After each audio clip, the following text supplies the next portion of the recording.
Well, we'll go ahead and get started. Thanks everyone for joining us on our new format, Teams. This is the Planning and Economic Development Council Committee meeting for March 13th, and we'll start with the approval of the minutes. Councilmember Sundberg? I approve. Great, wonderful, I do too. So we'll move on to our first business, which is the citywide development update. And is Jacob presenting that, Laura? Okay. Yep. Yes. Good morning, everybody. Jacob Good Cox, morning. Interim Director of Development Services. So I'm going to pop up my screen here, and this is way easier on Teams. So I appreciate that transition. All right.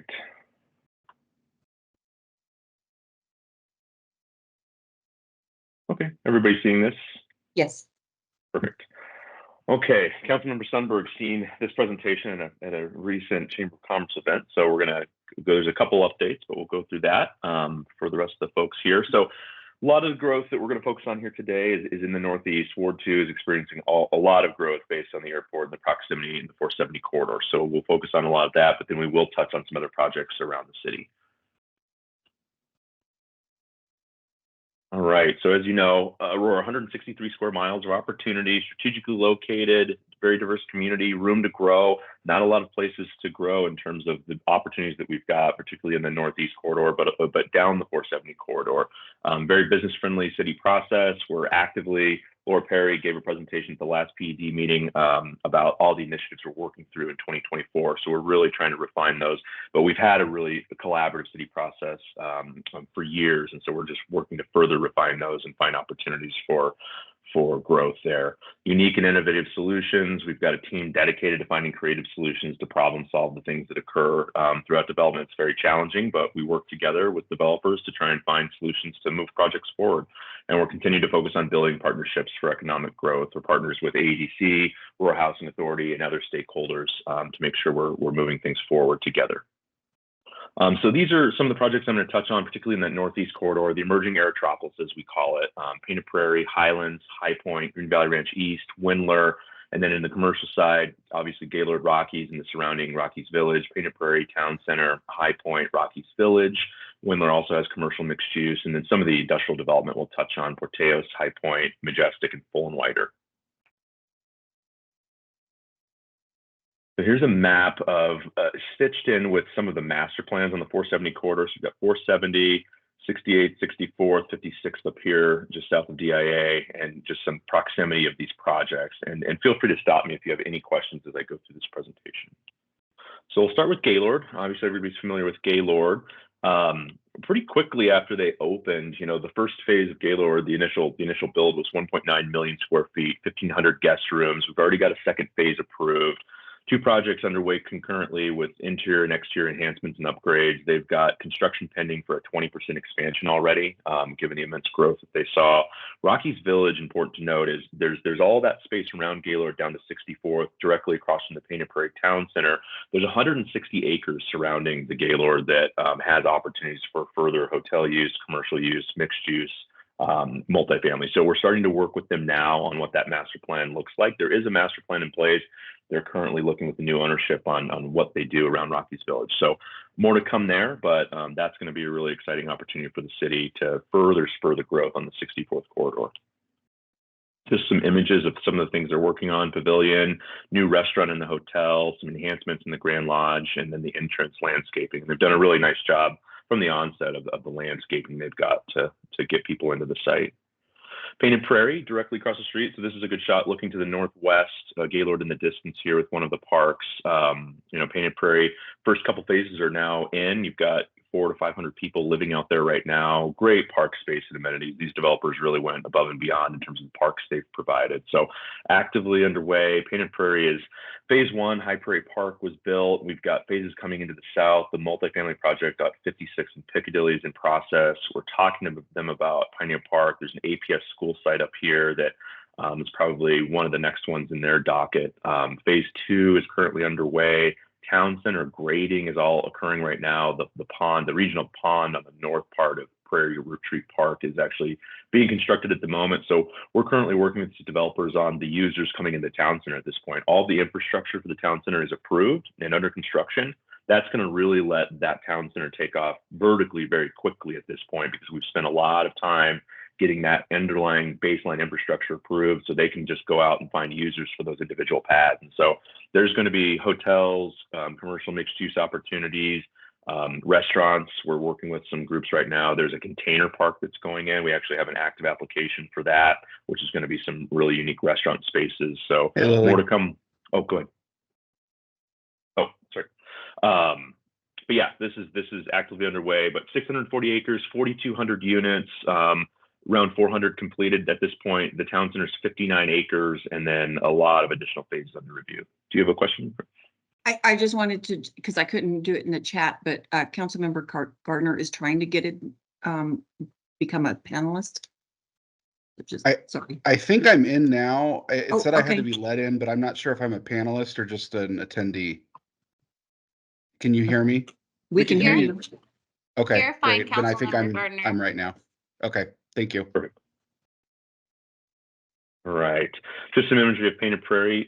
This is the container park we're working on in the town center, coupled with residential, High Prairie Park Playground, which is a very cool playground that's out there today. One of the first things that went in, actually. Windler, same developers, transitioning just to the southeast slightly. Windler, they are developing as well. So this is slightly larger, 840 acres, 5,000 planned residential units in Windler, 2.5 million square feet planned for commercial and mixed use opportunities. And then they do have an approved master plan. We've got more than a dozen filings currently in process right now in terms of infrastructure going in to provide for opportunities for home sites, parks, the baseline infrastructure, again, to kind of get them ready for the market. So that's a lot of what the city staff's been working on with these developers, particularly with the Metro District bonding that they have. Before the interest rates rose, a lot of them got the bonding locked down. So they've got the opportunity to build a lot of that baseline infrastructure now. And we're seeing a lot of growth in the home building space going into the year here. So Windler's a very nice master plan. It's going to carry that theme from Painted Prairie in terms of the quality and particularly the parks and amenity spaces. So here's the Windler 1881 Park. Great story behind that in terms of the Windler homestead and retaining that that historic significance there. And so they're spending a lot of time making sure that that's a very well-designed park. Rural Highlands, most people on this call are familiar with. So very large project, 4,000 acres, about 1,000 acres of residential development alone, 5,000 plus residential units. We've got 2,300 building permits in process on the Highlands right now. 600 have been issued and under construction, and many people actually living out there at the moment. The APS P8 school is open, 22 miles of trails and 13 parks inside of the Highlands. Make sure we have it by Friday. Thank you.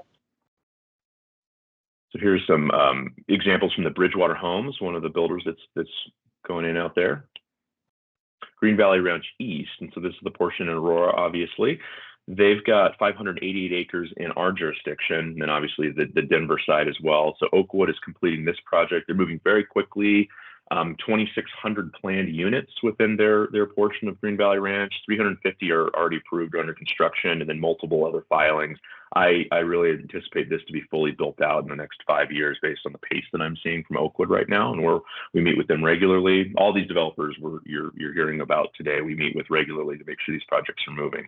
Aurora One master plan. So this project is actively underway as well. We've got the first couple planning areas, including a commercial facility that will serve Buckley in process at the moment. And so baseline infrastructure going in. We're working with them right now on how to complete Hogan Parkway, and some residential filings currently being looked at. And then I know these developers are actively marketing to more commercial development along the Hogan Parkway corridor. So a lot of activity on Aurora One and in conjunction with Horizon to the north.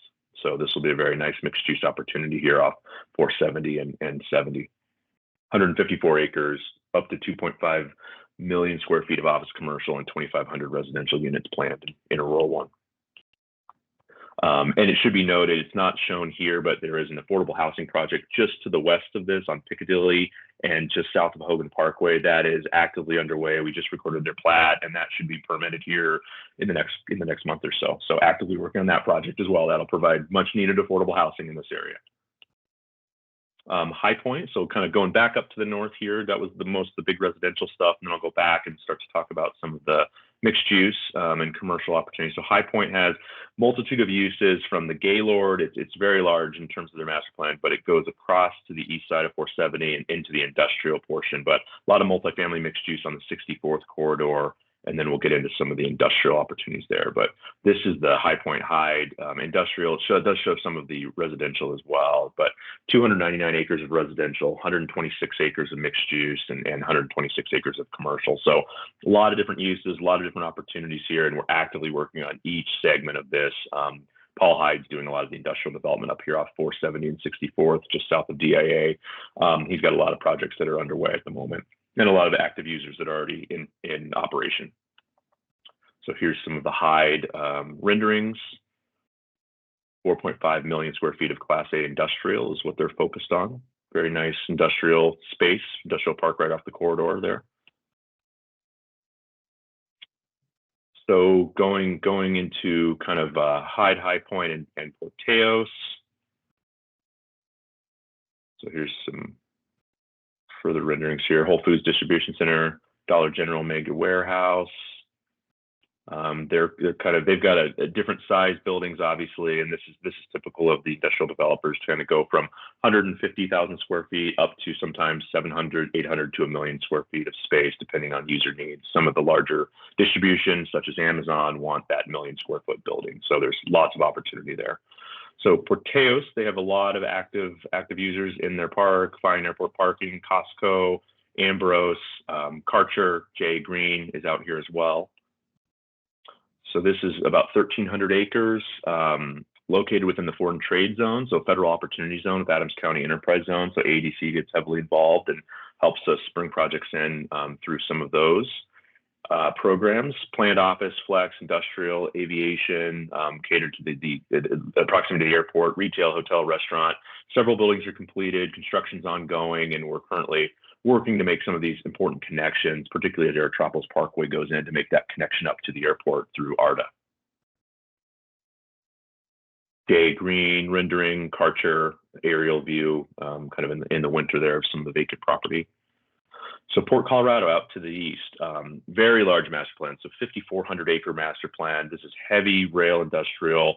This is an opportunity that a lot of cities don't have because of the space that we have and also the proximity to the rail. So actively underway in terms of various filings for them in terms of, again, that infrastructure being ready for users. That's what we're really focused on with a lot of these developers. So users can come in very quickly and we can compete with other jurisdictions. So we're focused on particularly the southeast, kind of moving to the northwest. They've got some data tech sector to the northwest of their master plan. And then we're really focused on a lot of the rail served industrial park areas right here and making some of those connections adjacent to the air and spaceport right now. So we'll go back over. Full and Wider is 626 acres actively underway. They've got a master plan that is approved and actively underway in terms of filings. They also have 1,200 planned multifamily units within their master plan, similar to the makeup of what you saw with High Point, but infrastructure plans are actively under review at the moment on Full and Wider. Majestic Commerce Center, so one of our longer standing industrial development. So we annexed in 2018, we annexed this additional 550 acres or so for the Shamrock facility, which takes PA4. That is already under operation. That's a 107 acre parcel, but they have 1,600 acres within their park, inclusive of that new annexation parcel. So 11 million square feet have been built within Majestic. Recent projects include that Shamrock facility, as I said, Subaru, distribution hub for Subaru, and Amazon facility. They actually have a couple different Amazon facilities. One is a distribution hub, one is a sortation facility, because Amazon figured out certain logistics, they could be more efficient by having their own sortation and not having UPS, for example, do that. Yeah, Councilmember Sundberg.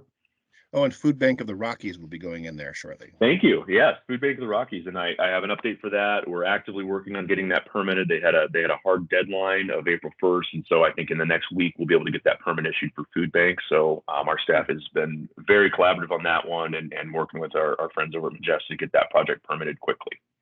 Thank you. Thank you for reminding me on that one.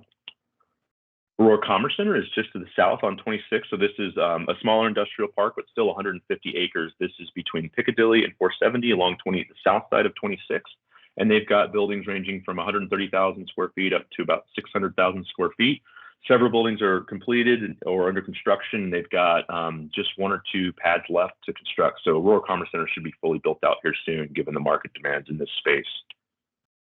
Stafford Logistics Center, just to the south. This is where the Piccadilly interchange will come through, and that was a really good opportunity to bring in this park when they did.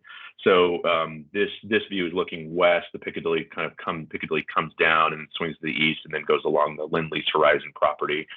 They've got several buildings. Building 5 is the Amazon facility here, where they're actively marketing the building that goes south towards Hogan Parkway.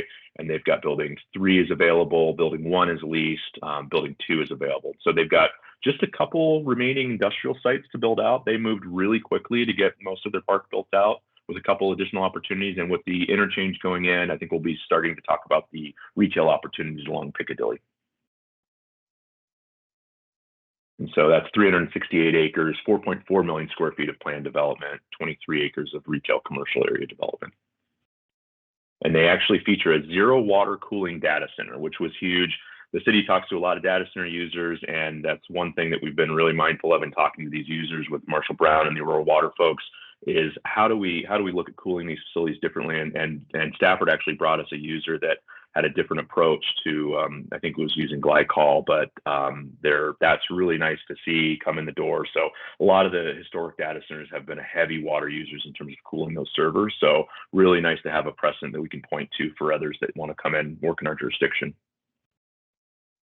So I'll switch gears a little bit, go over to the Fitzsimmons Innovation Community. A lot of projects underway. We've got an overarching master plan update that's going to be taking place. I believe they're going to be presenting at study session coming up this month, which is going to be great. I've seen that new master plan. This is a few years old in terms of this image here on how the decommissioned golf course will build out, but we're really excited to see what they're proposing in their master plan. There's a lot of really good ideas in terms of some sustainability and getting more mixed use, biotech, and residential opportunities on the campus. So Fitz 21, this has been in place for quite a while now, but nice project, nice precedent project to have in terms of the multifamily mixed use approach. The Fremont, the Benton Hotel and Faculty Club, as most of you have been there. That's a very nice hotel, premier project in the city to have on the campus there. A lot of opportunities for bioscience. One of the renderings of the upcoming projects that the CU Anschutz Health Sciences campus is pursuing. And then Stanley Residential. So I'll switch gears and go over to some of the stuff that's going on around Stanley Marketplace, since that's been open for 7 or 8 years now. Stanley Residential was open in the last couple of years. This was a challenging project to get done because of some of the urban design requirements and the parking over at Stanley. But staff worked really collaboratively with these developers to make this project happen and create the right urban design for 23rd and how we want to see some of these sites develop. And then also retain the parking, because the parking is a real demand over here. So 168 units of multifamily, 3,600 square feet of flex retail that gives the Stanley folks a lot of flexibility to also move they've got programming needs inside the marketplace. They can also move things to these pods that they've got some opportunity out there, which is great. Clinton Street Tow Yard. So this was previously the tow yard when the airport was there, and Stanley's facility was an injection sheet manufacturing facility in the 60s up to the 90s. This was just a tow yard, and so we worked really hard to help find this gentleman a new location inside of Aurora, and he's now operating over up Smith Road. And we gave Trammell Crow an opportunity in doing so to redevelop this for some additional housing in the Stanley Marketplace area and help spur some of that economic development in the Northwest that we really needed to help improve that line, because this is the Denver jurisdictional line just to the west of these projects that I'm talking about. So this one's 12,000 square feet of commercial and 338 units. Montview Plaza, similarly, same developer that did the tow yard just south of Stanley. This is 14,000 square feet of retail, 5,000 square feet of commercial, and 395 units of residential. Just some more images of Montview Plaza. The hard corner there at Montview and Clinton will be a commercial hub with some retail opportunities there on the corner.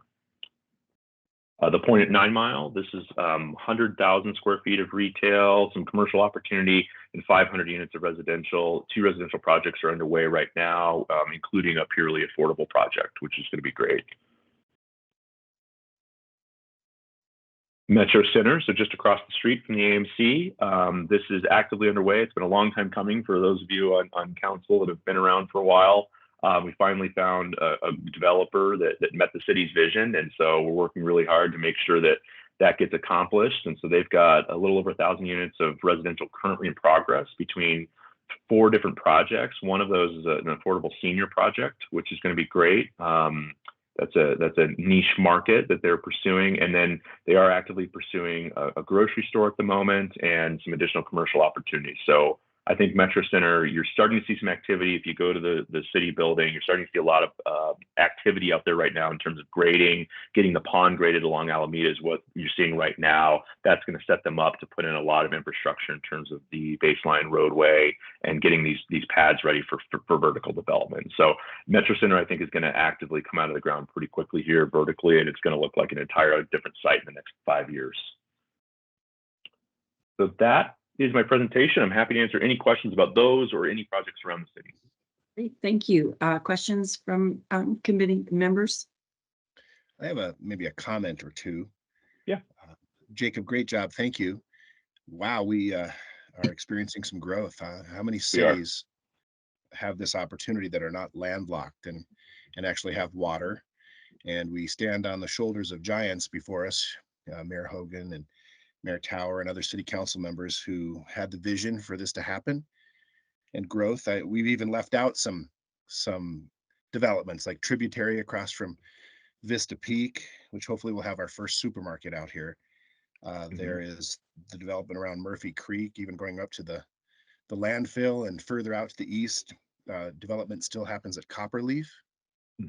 And Harmony Uptown is adjacent over there too, was at Stafford and near Aurora One. I think listening to residents, there are some ethical considerations. Just even last night, I was at a neighborhood meeting for Kierkegaard, and people are wondering about road congestion, all the new apartments coming in around the area there. What will that do for our roadways and even public safety? Are we staffing and growing our police department, fire departments fast enough to keep up with all this? So that's just something we should always keep in mind. But what a wonderful opportunity we have as a city.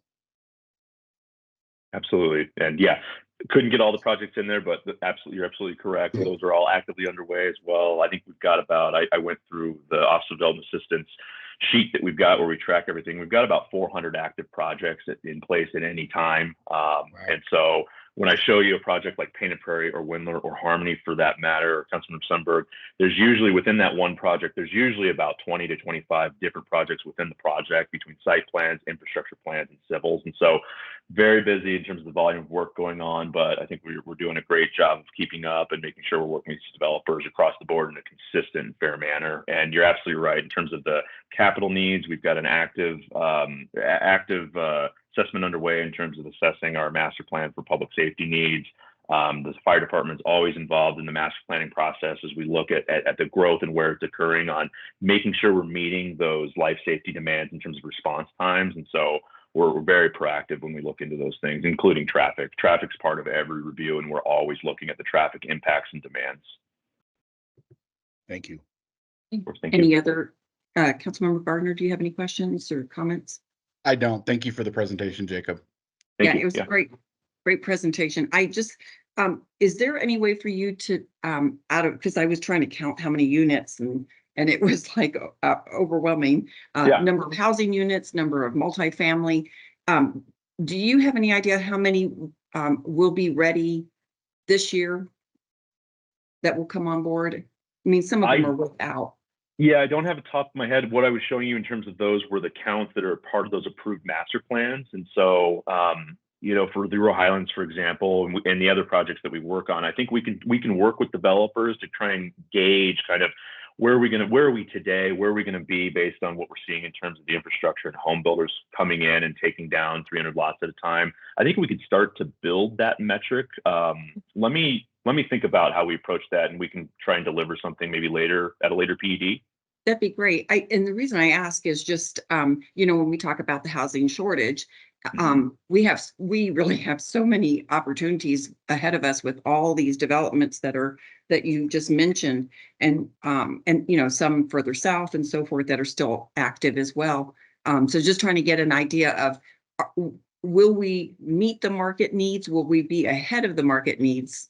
And just interesting point there. We are absolutely trying to meet the market needs. I think a lot of what we're seeing right now is the developers know that market's here and coming quickly in terms of potential interest rate reductions. If that happens, I think you're going to see the home builders really come in. And so I'm feeling very confident with the work we've done in the last 2 years with getting the infrastructure approved, construction underway in terms of what those needs are from a master plan and road network standpoint. It's going to put these developers in all of these projects in a really good place to be ready for that market. And then just one question on Eagle Point in Aurora 1, because I had actually been part of the presentation for the presentation to CHAFA to get the grant. You said they did get their plat in time for their deadline? They did. Yep. Okay, perfect. Okay. We got that. City staff got that signed and recorded in 2 business days. I appreciate it. I know you guys are working so hard, so we appreciate all your work. We had some interesting dynamics come up with that one that we hadn't seen before because HUD was involved. The abrogation easement with Buckley, we had to work with our counterparts over at Buckley, and that's why it's so important we have a good relationship with them. We had to work through some language to accommodate the HUD concerns, but also make sure the base was comfortable. And that was what was holding it up for a little bit, but we got that done. Our city attorney's office did a great job, as well as planning staff and others, and so we did get that recorded.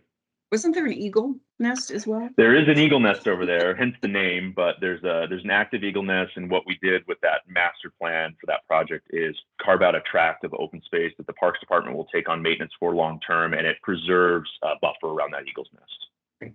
All right. Well, thank you. I see the mayor is on our meeting. Do you have any questions, Mayor?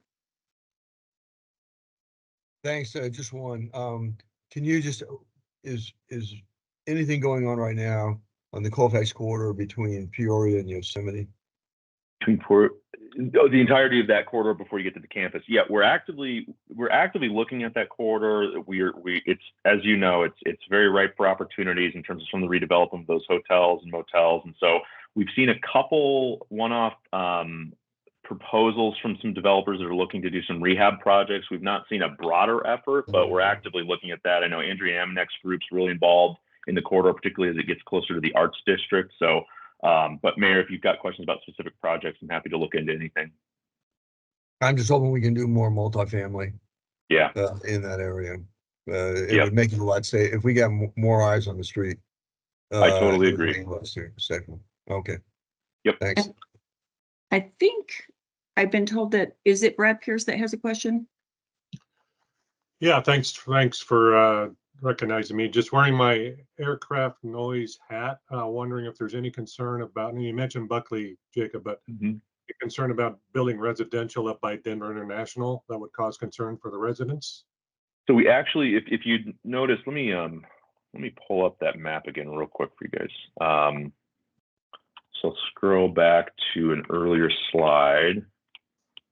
So if you look at our zoning, so this has the master plans turned on. So if you look at our zoning, those noise contours kind of go down the corridor, and we actually don't have residential further northeast than kind of probably 60th, getting up into here. So all of this is purely industrial space. High Point, this is industrial. The High Point residential component's on the west side of 470. So not until you get down to kind of the southern portions of Full and Wider down into Windler and then Sagebrush down here is the actual residential just south of DIA. So we're very mindful of the noise contours as well as with Buckley. And so the residential is pushed further away to meet those demands. Okay, thank you, Jacob. Appreciate it. Okay, I think that's all the questions. Again, thank you for all you guys are doing. And next on the agenda, we have the Aurora Chamber of Commerce presentation from Naomi. Hey, good morning, everybody. It's nice to be here. Thanks for the invitation. We've been having so many changes here. I think that we were just kind of wanted to come by and just say hi and kind of give you an idea of what we're doing and where we're going. I'm not I'm not positive of where my presentation is, so I'm gonna see if I can, do I have permission to share my screen? Yes, you are good to go. Okay, let's do that then.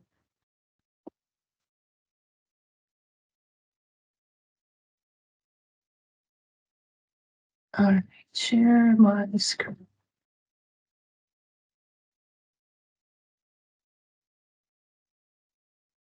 Can everybody see that? Yes. Perfect. I don't know if you want to put it in slideshow format. I am though. going, yep. Oh, sorry. Nope, you're good. You're good. Are we good? Are we there? Awesome.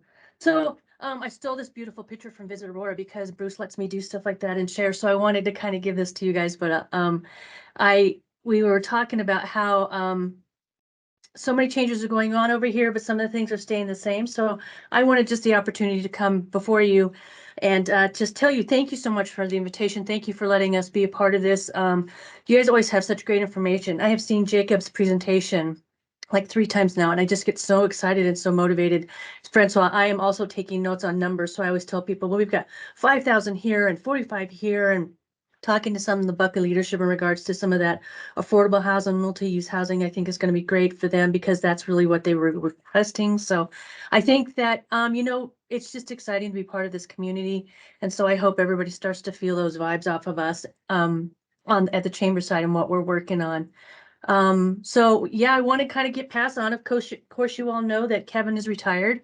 After 28 years at the chamber and under great leadership, he has left us so stable and secure that it's kind of crazy. Talking to some of my fellow chamber presidents and where they're at and where they're doing, man, we are in a good place. So I'm always get really excited about it. I'm just like, no, we got a couple of presidents that are struggling to make payroll. So I'm worried that we saw probably about 5 different chambers closed because they just couldn't manage to make payroll, couldn't manage to make money, couldn't do things like that around it. So we've been absorbing some of their membership, but man, we can only do so much. And so with a staff of 6, it's kind of challenging, but we're trying to give businesses the opportunity to kind of spread their wings too. So, but I do want to kind of, so for those of you who know me, I've been with Kevin. I was working here in 1999. And I left for a little bit. I went up to Brighton for a couple years and ran the chamber up there, kind of cut my teeth up there. And then I did come back to this chamber here, and Kevin helped me slide into this position of president CEO. The good news is that while he's retired, he's still here in the community. He still comes to a couple of our meetings, kind of help me out with some things. And as he has, my plan is to kind of reduce and kind of restructure some of the committees we have and some of the programs. I took over probably about 7 different boards that Kevin was on, and then I had him stay on some of the other boards so that he can still kind of speak on our behalf, but actually try to not overwhelm me with my calendar, my schedule, especially for my first year. So it's been a lot of fun. I'm sure you guys see Kevin around. You'll see him often. But one of the things that you guys will know is, what do we do as a chamber? Once upon a time, the chambers are always known as the 3 Ps. We were parades, parties, and pageants. And so chambers are really changing across the country in regards to that. And we're really going to 3 Cs is now what I call them. So we're the catalysts for business growth, conveners, and champions for business for a stronger community. So you're going to see that we've had a lot of contact with our membership and kind of asking them what are they looking for and what do they need. And I'm finding that especially that conveners in regards to helping them connect with people has been huge. So we're trying to keep track on that, kind of make sure people are talking to whoever they need to in order for them to be successful. Our mission, we changed it a little bit, but not much, but the message is always still the same. We're just here to represent our businesses and help them prosper and grow. Some of the things that I want to kind of, like I said, I'm trying to reduce down in regards to what we're working on. So I always kind of give everybody, here's the 3 top things that we're really focused on. And it's our government affairs, our defense council, and some of the economic development and growth that's going on here in the community. One of the really cool things about it is that, our footprint here in this Eastern Metro area is not just by city limits, right? Nobody lives by city limits, nobody travels by city limits. So, and as we've been embracing and encouraging, absorbing some of these other chamber members from other chambers, we've been growing quite significantly, which is crazy. But one of the things that I kind of always tell people about is it's like, here are the things that we are going to be focused on significantly to help our chamber grow and help our membership grow. One of the things, so I mentioned Defense Council, our Workforce Development, Government Affairs. I'll just go through this really quick so I can answer questions at the next. But of course, our Defense Council, I am the luckiest girl on the Front Range. Other than Colorado Springs, I have Buckley Space Force Base in my backyard. And no other chamber other than Colorado Springs can say that. We've got all branches of service, Army, Navy, Air Force, Marine, Coast Guard, Space Force, Commonwealth partners, right? So our partners in Great Britain, in New Zealand, Australia. So for us in this community, it's significant. And one of the things that we want to make sure we're doing is touching base with them regarding what they're doing. So our number one goal is to support our troops. And what do they need when they come outside the fence? We get the opportunity to do a newcomers orientation for Buckley. So anybody who gets transferred to Buckley, they have to go through a whole day of orientation. It says, here's where all these things that you need coming into the area. So the chamber, we get to go in there. Our first thing is welcome to Aurora. Here's where you're at. Here's what's going on, and kind of give them a rundown of our community and what we're working on. And so when they get off of the base, places to stay, the 2 school districts we have, additional education, healthcare facilities, whatever they need. And the one really cool thing that I always like to talk about is we always talk about military discounts, right? So Buckley does not have all the services that people want, so they need to go outside the base to go get them. I always talk about the simplest things, just like they have a facility out there, a barber shop, but we have places out here that will give them a military discount to get their haircut. And we know that's very important for the way they look professionally. But also the silliest thing like golf. So the city of Aurora offers a military discount to the golf, all the golf bases or golf courses that we have here. And at the same time, it's an idea of who else out here outside the fence wants to participate with Buckley. So we are working on that. The really fun part is both Joyce from Southlands and Joel from the town center. They both do a military program where they offer military discounts on certain days, but Southlands has got military Mondays. She gives us a sheet. We put it in a lovely little gift bag that she gives us, and we give it to everybody who attends that welcome orientation.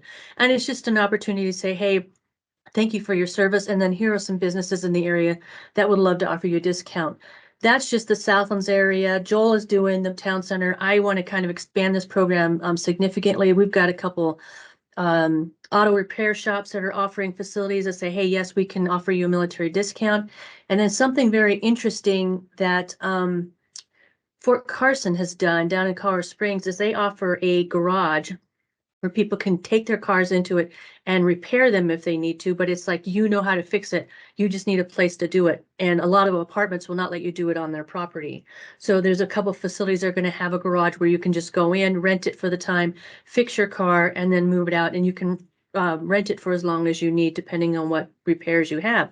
So it's interesting to see that they offer military discount as well.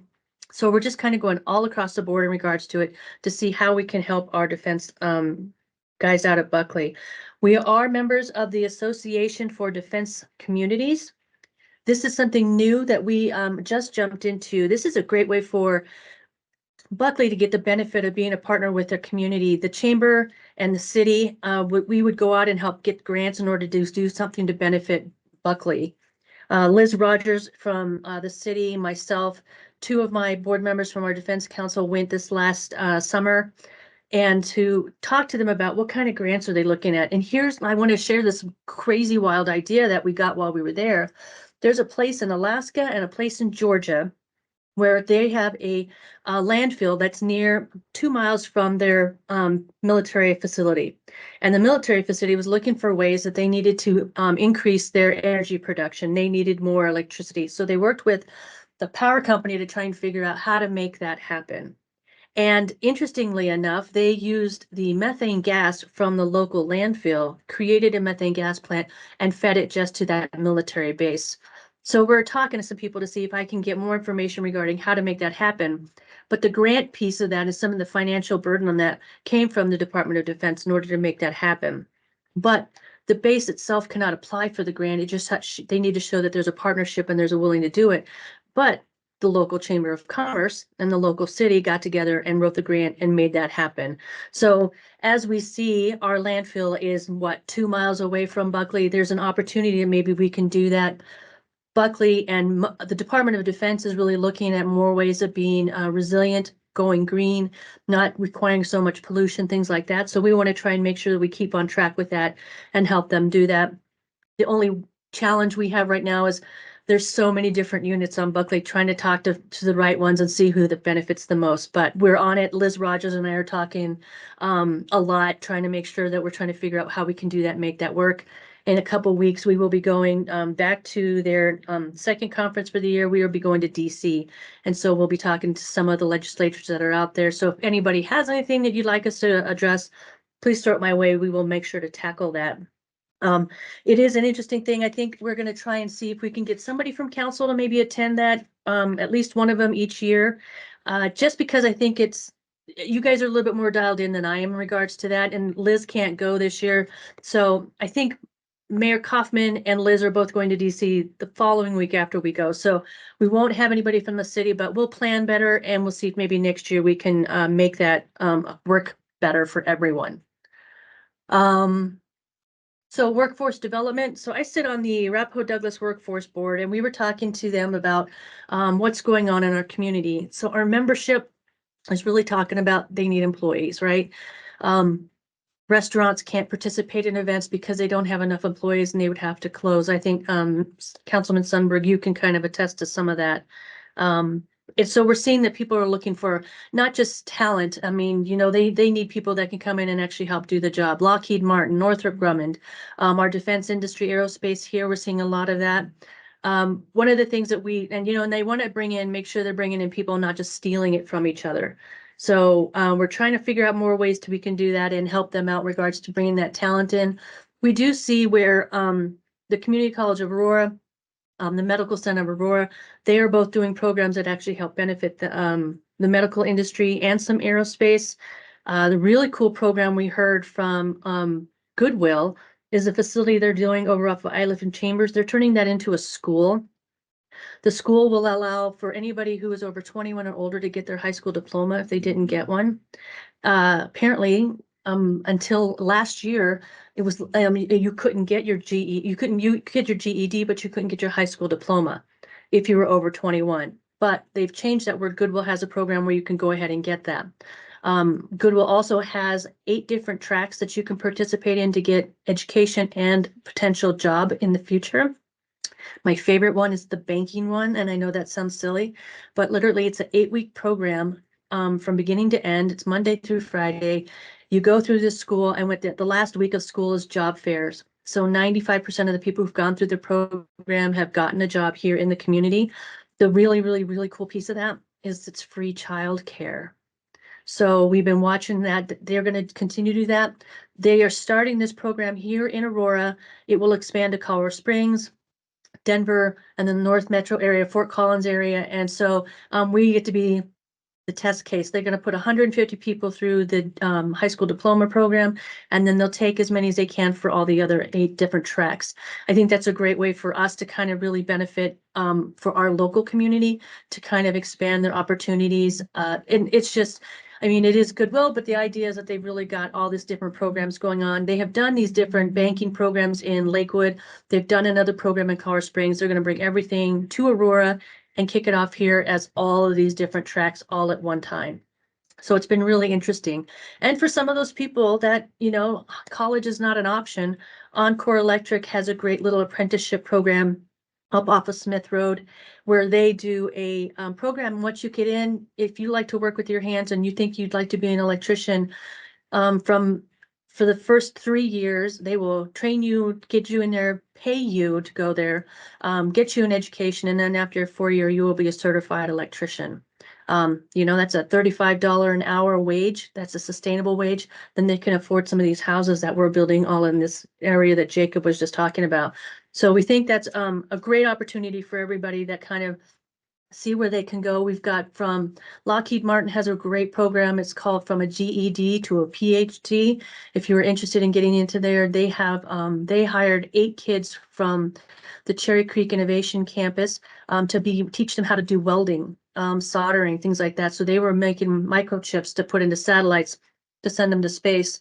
And then the idea is that they would educate them and help them get more certifications and more opportunities. And then if you wanted to stay with Lockheed Martin and you committed to them for so many years, they would help you all the way to get your engineering degree or get something else, creating another sustainable job for people that would be able to say, hey, I can stay here, I can work here. I think you guys all know about the programs that Mordecai's doing at CCA. So who doesn't love Mordecai, right? He's just a genius and he's really doing great things for our community here. One of the things that we did here in regards to some of the education pieces that we need to teach and educate some of our parents in regards to opportunities for apprenticeships, internships, and work shadowing opportunities. So there's some things out there that we're probably not talking to the parents, where the parents would encourage the kids to go do it. So we're going to kind of pick up a little bit of that. AD Works is going to try and pick up on some of that too. So that'll be fun to see. God, I'm trying to fly through this as fast as I can. Let's see. So membership. So I want to talk to you. Membership for us it's how we survive. So we live and die by our membership, which is why it's so important. We want to make sure that we are tackling some of these different topics that you see that are on the slide. Transportation's a big one. As we all know, transportation's getting to be bigger and a lot of people are on the roads. What can we do in order to kind of help people to take more public transportation? The development that's going right across the street from the mall, I think will be really smart in regards to using light rail, in regards to getting around the community. So that'll be interesting. Our young professionals, of course, we're trying a lot of that with our workforce stuff you saw earlier. Women in Business, Defense Council, and Art Plus Business is a great thing that we're trying to do. One of the things that I'll lead right into is our advocacy and government affairs. And this is the baby that I am not good at. I get government affairs. I know what it's all about, but man, Kevin was the champion at it. So that's where he kind of comes in. He's going to help me out a lot with this, just because going down to the Capitol and having to testify, I want to make sure we do a really good job of that and are smart about what we're saying. And we're smart about the legislations that we're kind of tackling. We do not have to. They had 617 bills last year. We don't need to have an opinion on all of those. We just need to have an opinion on those that are really affecting our community and our membership here. So we're trying to, some of our membership is coming to us and saying, hey, can you go down and support this? And then some of them are just kind of like, hey, this is out there. Somebody needs to go out and talk about it. So that's been a lot of fun. I'm fortunate enough to have 2 lobbying groups that are down at the Capitol every day, and they keep us posted on what's going on. And then, of course, your representative, Liz Rogers, she kind of brings what the city's trying to tackle. And then between the two, if the chamber wants to get involved or can get involved, then we can go down to kind of as a unified force from the Aurora Chamber and the city of Aurora, so people know that we're paying attention to what's going on. We've taken a position on about 100 different bills already. We are halfway through the session, thank God. So we'll see how it goes, but there's a lot of things going on down there. I think you'll see a lot of changes that are going to be happening. A lot of things that I think that are changing that are pro-business. A lot of those construction defect laws that we saw a few years ago about being able to build condos. I'm hoping that'll change so that people can work into that. We always talk about that. That's how you grow your wealth, right? You get an apartment, then you get a condo, then you grow up, and then you get a house, and that's how you kind of establish your wealth. We have only 2% of our inventory is condos, so we need to kind of increase that so that there's opportunities for more people just to be able to do that. So I think you'll see some more of that happen. We did take on the military spouse program and the Purple Star program this year for Buckley Space Force Base in regards to making sure that they are taken care of in regards to the spouses being able to use their certificate to go get a job, and kids having kind of an advocate in the schools for their transition into a new facility. And then, of course, last year we all know about Uber being able to get on base. Certain drivers are able to get on base, which was awesome. And so we'll see how that goes. And then we'll just kind of go from there. Some of the topics that we are looking at, of course, is housing, cost of living, childcare. You know, it goes on and on and on, but who isn't concerned with all of those? We're all trying to make sure that our communities are being successful in those arenas. Leadership, I think half of you might be alumni for leadership. So I think that that's pretty exciting. As you know, it's a great 10-month program where we have the class will go out and do a whole day in regards to one specific item. This month they're doing military, so they're going out to Buckley and they're going to get to see a little bit about what's going on there. Sometimes classrooms, sometimes at hands-on kinds of things. So it's been really exciting, great class. 2 years ago, we started Emerging Leaders, which is sort of the feeder for Leadership Aurora. And this is a shorter time frame, same kind of concept at the Emerging Leaders. It's more about professional development. It's about those who maybe need to know how to present, get in front of people and be able to do a speech, be able to do that, teaching them how to do that. Some of it's just ethics and what's, things you need to worry about when you go out and do things, or if you're meeting with people, what are you kind of working on? So we've seen the Aurora Mental Health CCA have sent us like 4 or 5 people for both years because you just can't find this kind of training anywhere for that price. Rini Samard on my team here is running both of those, doing a fabulous job. I think that those are really kind of opportunities for people to really kind of get involved in the community and learn a little bit more than what, people are always kind of in their own lane and what they're working on. But this is something where they can get out and about. This month is military. Next month, I believe, is police, and then the following month is fire. So they get to go out and kind of do a little hands-on in regards to the fire day is always the most exciting, of course, because you get to put on bunker gear, you get to put out fires, you get to go out to the academy. So it's definitely hands-on for that. Let's see, almost done. So strategic plan, I wanted to kind of tell you guys a little bit about our strategic plan. We have never done one. The chamber's not had a strategic plan in 30 years. So my first active business when I came on is that we were going to create one. We want to make sure that we all know what direction we're going on. We all know what we're working on. So you can see where that is. In addition to that, there's an excitement in the community. I don't know if you feel it, but I feel it. And I'm putting the vibe out, but we've been able to reestablish some really great partnerships. So we have working with now, of course, the city of Aurora, the city of Centennial, Arapahoe, Adams County. I'm kind of trying to visit those on a regular basis and just be in the room to find out what's going on and what we can be concerned about or what we can help with. We've gotten me and Bruce Dalton over at Visit Aurora have got a great relationship going. We get together every once in a while.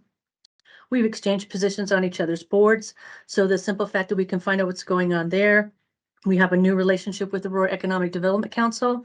Wendy Mitchell and she's put me on her board. I just got to get her on my board and stop being so delayed in that, but I got to get that. And the idea is that we're all talking to each other and finding out what everybody's doing. Andrea Amanik and I have spent several hours together now, just kind of talking about what they're doing over there and what we're doing here. So I think the conversations are all getting together in regards to, I might not be able to help you, you might not be able to help me, but I might know somebody who can come in and solve the problem. At the same time, you guys might be able to help me. I mentioned earlier that membership is our lifeblood. We live and die by our membership. So we're always looking for people to recommend people to join the chamber, be a part of our community. How can we help the business community, but how can we also make sure that we're all working together and talking? So super excited about some of the things that we've got going on. It's been a little crazy, but it's been a lot of fun. And I'm trying to make sure I meet everybody I possibly can. And in closing, I'll just tell you a couple of things that we do have coming up is today. If the snow holds out, we do have a financial crimes for business. So the district attorney from the 18th Judicial District, Aurora PD, are coming out to talk to people in regards to make sure that they see scams and things that they need to be aware of so that they don't get taken advantage of. This is one of 4. Andrea's team and my team, and like I said, APD and the Business Advisory Board and the 18th is all getting together to hold this program together for anybody. It's open to the public. So we're hoping that people will come. We will have 3 more in 3 different locations. So we're trying to tackle everybody in the community that if it's in the southeast, it's in your ward, Françoise. So we'll be at the rec center there. But if it's not, this one will be hers. And then we're going to move the other 3 to other locations. So there's no reason that anybody can't make it. So that'll be wonderful. I think Chance is offering some snacks and stuff like that too. So I'm looking forward to that. And then let's see, I want to make sure you guys know April 12th, we are having our annual awards dinner. Our man of the year is none other than Jason Batchelor. So very excited to give him that award. And then our woman of the year is Miss Françoise. So I'm hoping that you guys will be able to come out and join us. It's a great night to celebrate our community and our membership it's just a lot of fun, and we always have a good time. So hope you can join us. And then in May 10th, we will have our Armed Forces Recognition Luncheon honoring our young military, E6 and below, Army, Navy, Air Force, Marine, Coast Guard, active duty and reservists, and our Commonwealth. So it's a lot. We'll have about 600 to 700 people there. It's going to be big. We have our former Captain Argo, who was in the Navy Reserve Center out here at Buckley. He was our commander, former Navy SEAL. He's a lot of energy, and he's going to be our keynote speaker. So that's kind of it. I just wanted to make sure that I came to you guys and just said, hey, this is what we got going on. Very excited about all the different things we're doing. And gosh, if there's anything that we can do for you, please, let us know. Don't hesitate. We're always open to anything, really. And I want to just make sure that we're taking care of our community here. I think, did they do it right? Stop sharing.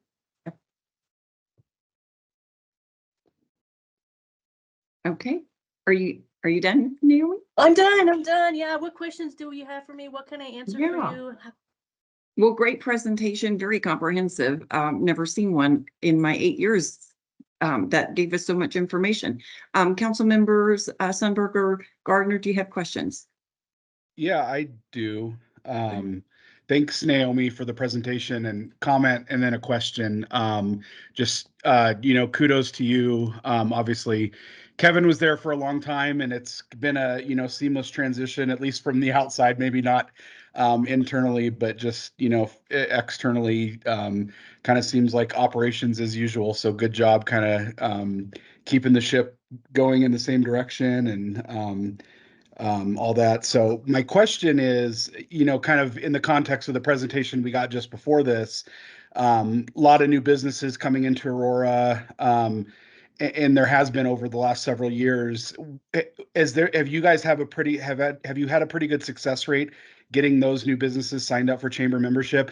I know in the newsletter I see membership renewals, and I know that you post new memberships, but sometimes it's kind of hard to tie it to new businesses. So I'm just curious, are those new businesses that are coming into Aurora, I guess what I'm asking is, like, do people still see value in chamber membership? And that's not a criticism or, of the Aurora Chamber, just a general question. Like, do people still join chambers, I guess, is maybe the better question. And so a lot of these new businesses that are coming in, are they signing up for chamber membership? Because it really goes to kind of that long-term sustainability, and you kind of alluded to that in your beginning comments. I know there's been a lot of chambers in the metro area that have really struggled. You all haven't, which is a credit to your leadership and Kevin's leadership and the chamber staff and all that. But just curious what that's been like. Yeah, no, very good question. Curtis, the thing that's really interesting is that you guys all know Kevin, right? And so we used to just say that Kevin was he was just so cheap. He wouldn't spend any money. So we are financially solvent. We are really, and that's why I always say we are in such a good place that we can kind of absorb some of those other chambers and things like that. I will tell you that if anybody knows, we are looking for another person for a sales membership. So if anybody has anybody out there, please send them my way, because we can't keep up. So Steve, who is my membership guy, he's coming up on his 1-year anniversary next month. He has never made a cold call working here yet. Everything has been a referral from somebody else that says you should join the chamber. You should join the chamber. Councilman Sundberg has always really been amazing about trying to throw me people, and especially in that Ward 2 area, where all that growth is coming. That's been helpful. Yuri over at the AEDC has helped us out with some of that and giving us referrals. Joel Boyd has gotten us a couple referrals. So, and it's a reminder to my board every month, hey, part of your responsibility on the board of directors is to help us find and grow our membership. But holy cow, Curtis, this is like, we've got so many referrals, we can't keep up. So Good. I need to hire another salesperson, which is, I think, a fantastic program and problem to have. For sure.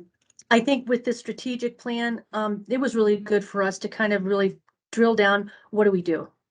And you guys have been messing around with this for years, and we do, and we're over here and over here, but I don't think anybody's really drilled down and said, this is what's most important for us, and can we limit it to 2 or 3, 4 items so that we can really stay focused and not just be scattered all over the place. Now, as we go down, if we get more people and more opportunities would be great. But for me, I need to know, here's what we're working on. And then I want to make sure that I tell you guys, here's what we're working on. So it's been kind of, it's been a little bit crazy going through that process, but I think the idea was really beneficial for all of us here. We have seen those businesses that are up north in the warehouse. Dollar General joined the chamber. We're talking to I'm gonna screw this up, the Porteus development that's out there, talking to them. So we're talking to a couple people and we're just trying to knock them off one after another, and just trying to make sure this is how we can help. Aurora Highlands has been on the chamber board for, if I said 8 years, that it could be 8 years. So we've got a lot of membership that comes our way from that. They all want something different. They all need something different, but it's just a matter of making sure that we be clear on the direction we're going and try to help them out. It's exciting. I mean, the development that Jacob shows, I was just like, holy cow, we are like the only community that's just has the opportunity, has the great growth. And so we are seeing a lot of people are willing to join the chamber. Those who know us and participate with us seem to really enjoy what we do. I would like to get more council involvement, but I also see, holy cow, what you guys are doing all the time with all the committees and all your outside activities. We're lucky to have Councilman Sundberg on our defense council, so we can kind of keep that focused on that. But we'd like to see a little bit more, but at the same time, maybe we have to figure out a different strategy. Mayor Kaufman sits on our board of directors, which is always beneficial in regards to coming in and telling us what's going on in case I will never have the whole big picture. So it's all over the place, right? But we also making sure we're talking to City of Centennial, both counties, and finding out what they're doing and try to be in front of them as well. Okay, thank you so Councilman- much. Thank you. Councilmember Sundberg, do you have any questions? Oh, just real quick, Naomi, thank you. And I appreciate your enthusiasm and expertise and your collaboration, a newer collaboration among key players in organizations in Aurora. I think that's refreshing. When we looked at, if you do a SWOT analysis of Aurora, Jacob certainly pointed out some strengths and opportunities. There are some threats out there to us. I consider our biggest threat our state legislature, just going to say it. California is the poster child, a sickly poster child of what not to do with business policy. Cities exist for commerce, primarily, fundamentally. And so I would ask of you to keep the legislative, the government affairs component vibrant if possible.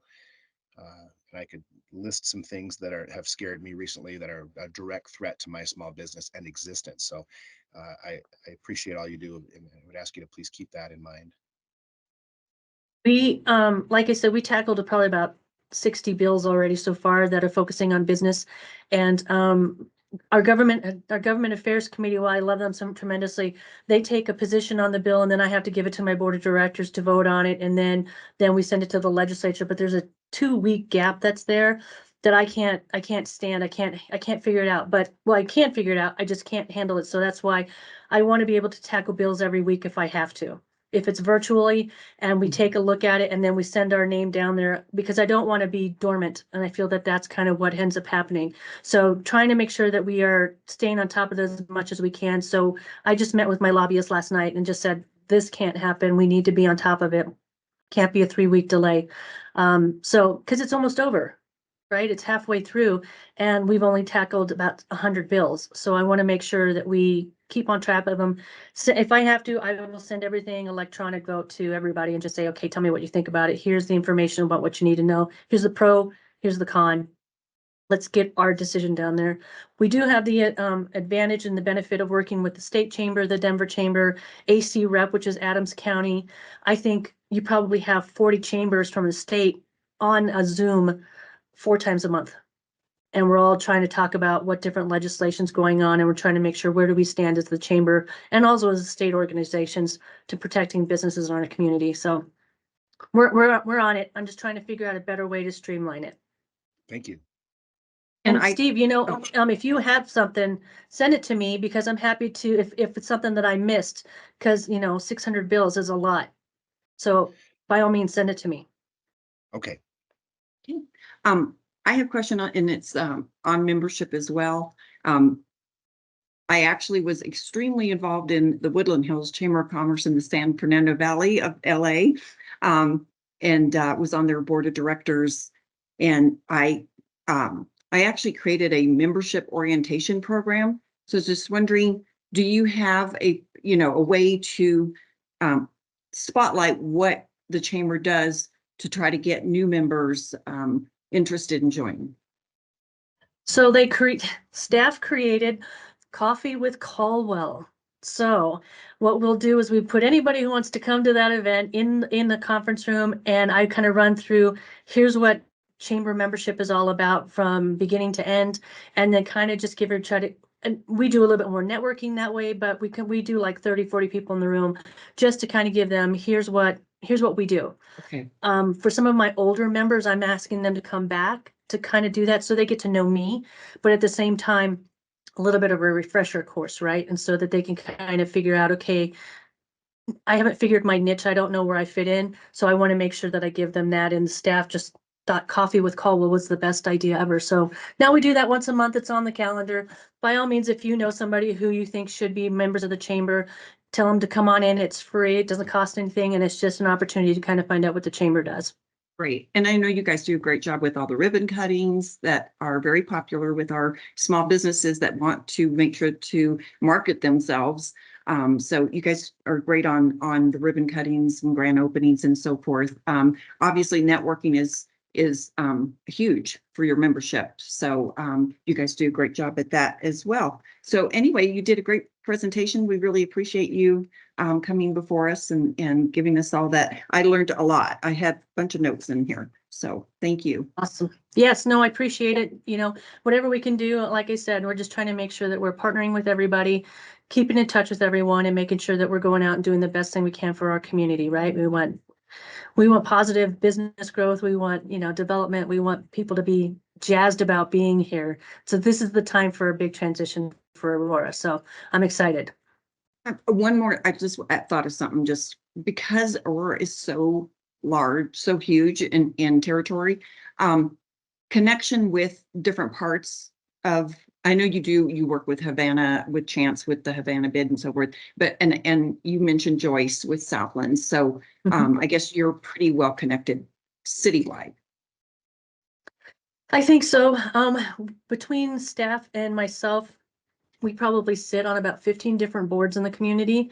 I made Kevin stay on 5 of them that I just can't take on myself. But the idea is that we want to just make sure that we're going out there talking to people. And like Steve says, establishing some relationships that maybe have fallen through the cracks and maybe haven't.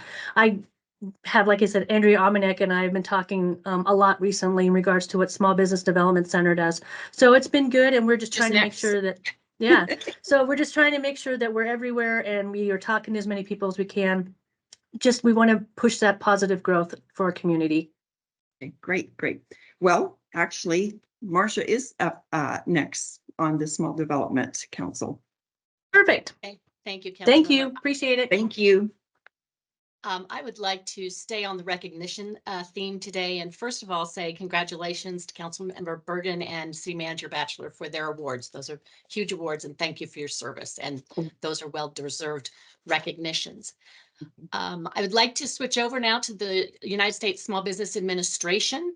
Their 2024 national awards have been announced. They will be presented the week of April 28th to May 4th. In the city of Aurora, the Colorado Small Business Persons of the Year are Benjamin and Christine Heron from Achieve Sports. That company is headquartered in Texas, but the Aurora company is the one that is nominated for Colorado. All 50 states and the territories those small business person or persons of the year will go to Washington in the beginning of Small Business Week, and the national winner for that award will be announced there.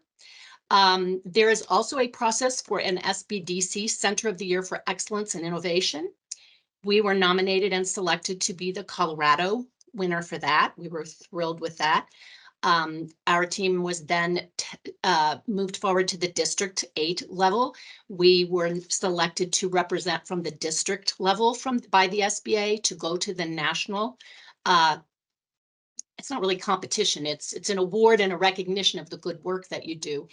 And I'm happy to announce that the Aurora South Metro Small Business Development Center, which is business services and SBDC at the city, were selected as the National U.S. Small Business Administration 2024 National Award winner of the SBDC Excellence and Innovation Center Award. It is a team Congratulations. award. We are thrilled. It is a team award. I will represent our team in Washington on the 28th and 29th of April to receive the award from Administrator Guzman. Administrator Isabel Guzman will then, that is the beginning of Small Business Week. At the end of that week, she will be visiting Colorado. We're not sure which day, and the district awards will be given. There is a company that is getting a contracting award that is assisting with small businesses. They're from Greenwood Village, but it is also a Colorado award that will be given out at that time. Just wanted to let you know that we're excited and happy to represent the city of Aurora and the Aurora South Metro SBDC and business services in doing good work for the citizens and the entrepreneurs, and the recognition. I have to say our team has been overjoyed for that. So thank you. Councilmember Bergan, if I may. Yes, please go ahead. Janine Rustad, Director of Planning and Business Development. I really want to shout out to Marcia. She is being very, very modest, but she has led this SBDC. I think I'm getting this right, 16 years, 9 years in Aurora. And really her leadership there, the way she energizes the team, brings them together, diversifies what they're doing is phenomenal. And sadly, this is a great award for her last year with us. We have her till February, next February, so we are going to squeeze everything, but this really is a tremendous crown on her career. So thank you, Marcia. Thank you, Janine, and for your leadership and Andrea's leadership. Well, congratulations to you, but I'm sad to hear that you're leaving. Well, it's time for the city. It's time for the city to have a new director with new ideas, and it's my retirement time. It's not time. Well, thank you for that, but I'm still going. Thank you. Councilmember Gardner or Sundberg, any comments or questions? Congratulations on the awards. That's great. Congratulations. Yeah. I will share your comments with our team. Thank you. Mayor Kaufman? Yes, congratulations. Oh, just congratulations, Marcia. Thank you, Mayor. Great. Okay. We don't have any other reports.